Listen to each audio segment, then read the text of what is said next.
Do you stand with them or with House Leader Nancy Pelosi, who believes impeachment talk is premature? I think that Donald Trump has already done a number of things which legitimately raise the question of impeachment. Well, the Democratic Party taking a hard left turn as that man, Democratic Congressman from the great state of Minnesota, Keith Ellison, arguing to impeach President Trump.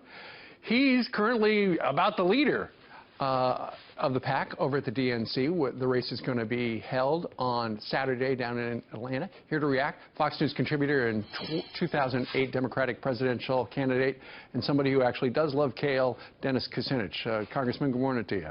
Good morning, Steve. All right. Keith Ellison, you like him, right? Keith's a friend of mine. I've known him for years. Do you think it's appropriate at this stage, barely a month in, to be talking about impeachment? No.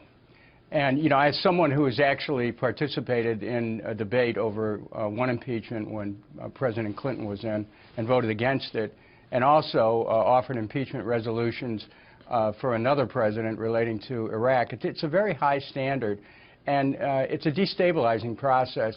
And while the government right now would appear to be shaky to some people, I think that we have to be very careful in putting that on the table so early. Absolutely. Meanwhile, you know, here in New York City, the cover of the New York Daily News is "The Hell We Will." It talks about how the top cop here is not going to follow President Trump's immigration guidelines that he's issued in the last couple of days. And there's a new poll out from Harvard that shows that 80% of Americans don't want sanctuary cities. Cities that turn illegals, arrest illegals, should turn them over. 80% support that. Are we at a tipping point with the sanctuary city things where people in cities like New York City, if they're going to want the federal money, they better, you know, forget about the sanctuary city business? Well, there's a couple different issues here, Steve. First of all, Congress does have the authority to, if it chooses, to put restrictions on federal tax dollars and who can receive them.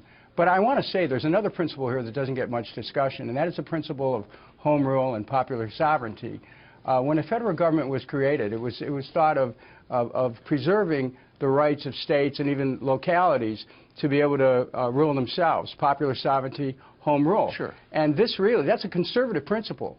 And what we're doing here is we're enabling big government to create a big foot. Right, but Dennis, another conservative principle, if somebody is in the country illegally and they've been convicted of various felonies and they're supposed to be deported, they should be deported.